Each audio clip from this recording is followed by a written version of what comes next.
So we're going to talk about the water faucet. Now you guys have all seen these. If you own a house, you probably have two, right? If you've built a house, you could have more. Some are inside, some are outside, but this is the traditional water faucet. So on the inside of the house, the pipe comes up here, screws into the back of this, and then that remains on the outside of the house.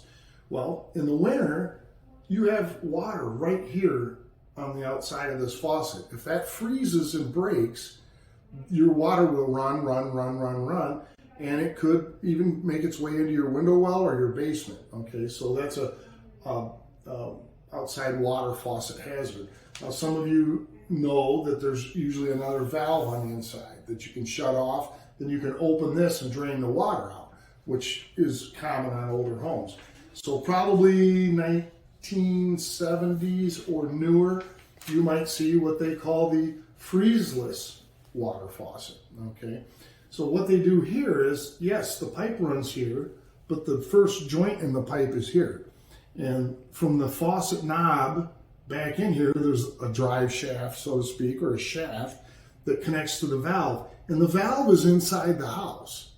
So when you shut it off out here, this drains, and you've probably noticed that before, that this is a what they call a vacuum breaker, but it lets air in and allows this tube to empty itself.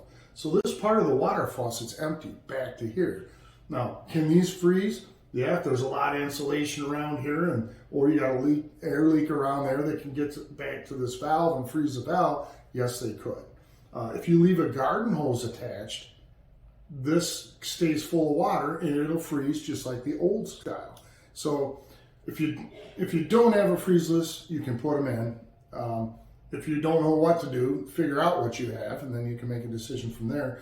Or just rest assured, if you take all your hoses off the end of the year, shut off the freezeless, it's probably going to save you from a water leak. So if the pipe breaks here, it can run back in here and run in your basement. It can continually run outside. You know, city water never shuts off. And it continually run outside till your basement floods from the outside, or you have another hazard for it. So that's it. I got a little picture here you're going to have to zoom in on, because I couldn't find the one I wanted, but if you can zoom in here, there's a close-up of the difference. In the top one, you can see the valve on the inside, and the bottom one is just basically the same concept, but the drive shaft, or the shaft that runs from the handle all the way back in, shuts the valve off on the inside. So if you always wonder if you need to shut that valve off on the inside, it's a great idea, and take the hose off too in the fall. Don't leave it sit and freeze. So another helpful tip from the Mountain Real Estate Gang. Call me with questions. If you need a plumber, I have those. If you need a house because you want to get rid of that old faucet, we can certainly do that too. Have a great holiday season.